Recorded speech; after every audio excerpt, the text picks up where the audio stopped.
This time, I'm going to give a history of psychology. This video is a condensed, distilled, shortened down version of the module Conceptual and Historical Issues in Psychology from the University of Nottingham's Psychology BSc.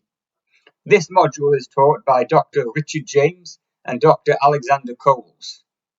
Now, why do you care about the history of psychology?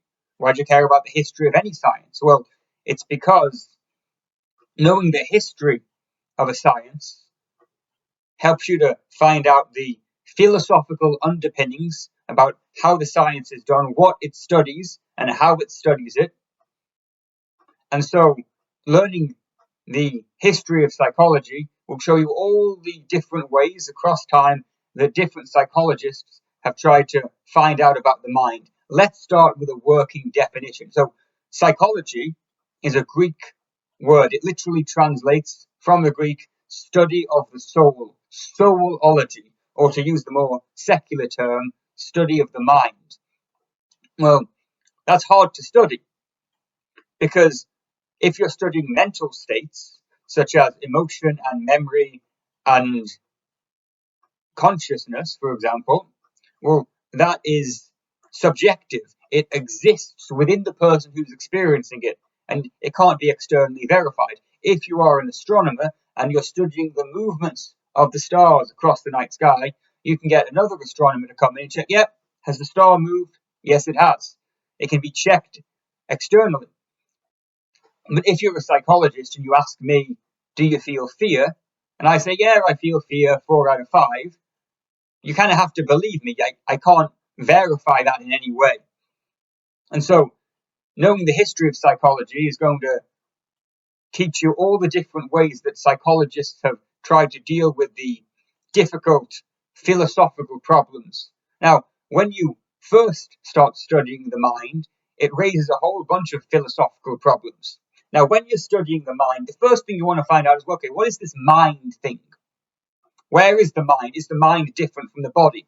And this takes us to the first philosopher I will discuss, the philosopher René Descartes. Descartes, French philosopher living in the 1600s.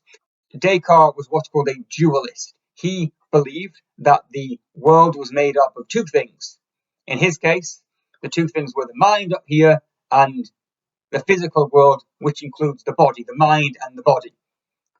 Two different substances.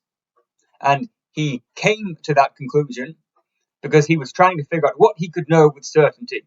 And he could realize he could question his experience from his senses, but he couldn't question the existence of his own mind. Descartes knew, the only thing he knew is that he had his own mind. And so the mind is separate from the physical world. That's called the dualist position.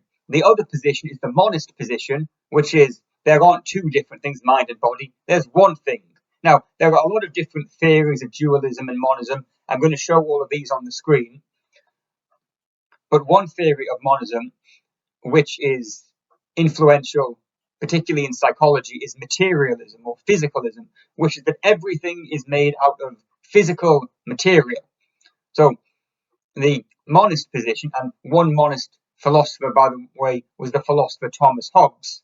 Hobbes's position, everything is made of physical material. And so when you say the mind, as we refer to it, is really just the consequence of the physical systems in our brain.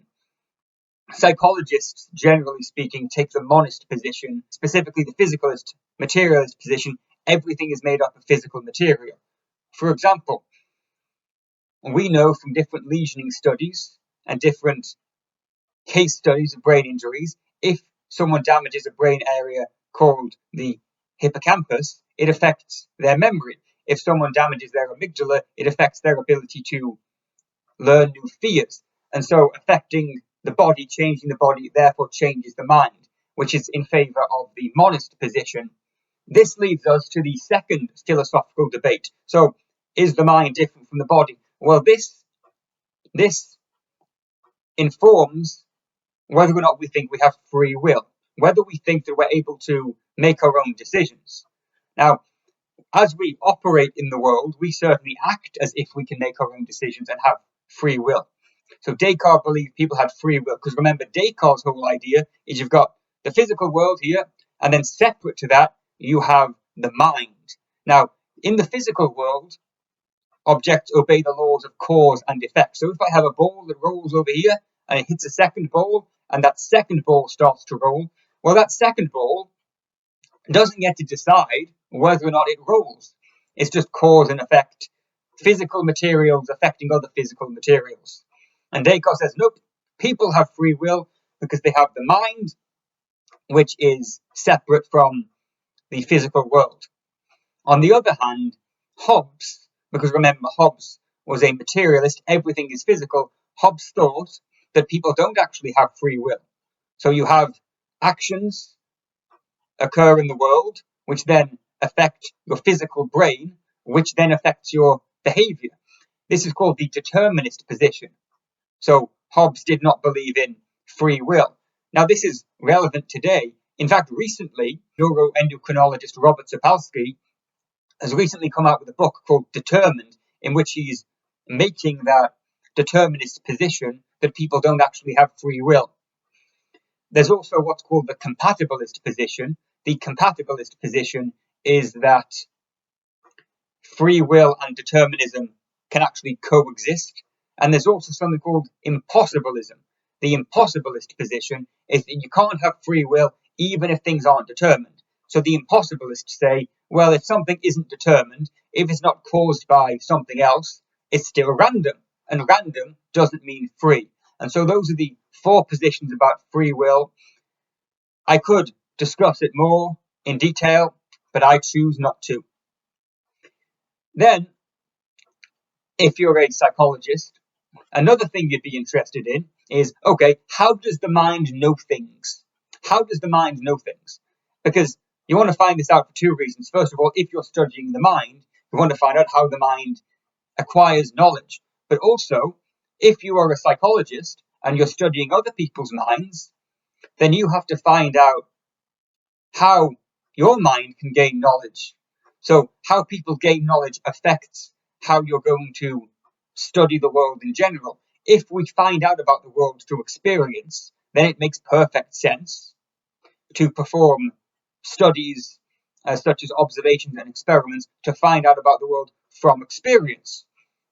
Well, there's a long philosophy behind this that again goes back to Descartes. Now, what Descartes was trying to do, he was trying to find out what he could know with certainty. He didn't want to know something with 95% confidence or 99% confidence or 99.9% confidence. He wanted to know, what can I know with certainty? And one thing that he thought was, that he figured out was, well, you can be tricked by your senses. Well, you've often looked at videos such as these, and the video certainly looks as if it's a fluid experience in which you're seeing things move. Well, that's actually an illusion. What's actually happening is you're looking at many still photographs which are being replaced by each other very quickly to give the illusion that it's a moving image. That's an illusion. Your senses are being tricked by this very video. Now, you might have had the experience when you thought you were awake and then you woke up and it turned out that what was happening before wasn't real, but was actually a dream. Descartes said, well, there's no way to know if we're being tricked by a demon, for example. Or, to give the modern example, there's no way of knowing whether this is real or we're actually just in a computer. You can't trust your senses. And so what Descartes said was that, well, if you can't trust your senses, you know things from logic, from reason. 2 plus 2 will always be 4, even if you never picked up building blocks and counted them. Okay, and that is called the rationalist position. People know about the world from reason. Well, the next philosopher I'll talk about was the philosopher David Hume. And David Hume had another theory of knowledge. Now, these theories of how people gain knowledge of the world is called epistemology, which means theories of how people gain knowledge. David Hume was called an empiricist. Empiricism is the theory that people gain knowledge from experience of the world. We find out about the world from experience. Well, David Hume said there are two things we can know about the world, two categories. Before experience, which is called a priori, and after experience, which is called a posteriori. From reason, we can know about the relationships between ideas, logical relationships between ideas. So let's imagine that I am late for work. I don't show up to work one day. Of course, this would never happen. My boss calls me and my boss says, Kieran, why aren't you in work? And I say, well, it is what it is. And then my boss says, well, when are you going to be here? And I say, I'll be there when I'll be there. Those things are true. Those things are true by definition. They're always going to be true. Of course, something is what it is. It can't be other than what it is. So those things are relations of ideas, things that are true by definition. And that is what we can learn from reason, a priori knowledge. What Hume is saying is, well, that's very limited. If everything we know from reason, we're just stuck knowing things that are rather obvious and we can't do much with it. From those statements which are true by definition, we can never find out about the movement of the stars or about the existence of giraffes and elephants. What Hume says instead is that most of what we know is from experience, a posteriori. He calls this matters of fact. We find out that things are true of the world by experiencing the world. Now, Hume was an empiricist, but he said that there are some things that empiricism can't tell us. One thing that we cannot know from experience is causation. So when that one ball hits the other and the other one moves, we see one move, then we see the other move. We can never actually prove that one thing's causing the other. Experience can't tell us about causation, can't tell us about cause and effect. And also, and this is a real problem which haunted science. For hundreds of years, the sciences were haunted by this problem, Hume's problem of induction. Hume's problem of induction says it's impossible to ever know whether a particular claim is true or false about the world. It's impossible to make claims about whether things are true or false. Here's how it works. Let us imagine that you live in the countryside and there are a lot of rabbits. And you've seen hundreds, maybe you've seen thousands of rabbits, and all of these rabbits are brown rabbits. Well, you might conclude, oh yeah, all rabbits are brown. All rabbits are brown. That's a claim about the world. Hume says you can't know that because one day you might walk around and find a white rabbit. You were wrong. There's no reason whatsoever to think that what's true of your current experience is true of all the experiences, or to think that what's true so far will be true tomorrow. And that means it's impossible to ever prove or disprove a claim about the world. It's impossible to know anything with certainty, and that is the problem of induction. And we'll get back to that later. Well, Hume also poses another problem. Well, how does this information come in? Because you could imagine that the information comes in from your senses. Hume said that this was just a bundle. It's called bundle theory. It's a big bundle of sensory input. Well, how do we make sense of it? This takes us to the next philosopher, Immanuel Kant. Immanuel Kant was a German philosopher, and what he did is he combined rationalism with empiricism. He combined them. Now, let's go back to Hume's framework. And what we have so far with Hume is we have things that are true by definition. We have relations of ideas, which is so logic from reason before experience. And then we also have matters of fact. And matters of fact are things which we know from experience and tell us about the world. Well, what Kant does is he introduces a new category, which is called the synthetic a priori, which means there are things that we know about the world that we know before we have experience. There are things we know about the world before experience. Let me give you an example of this.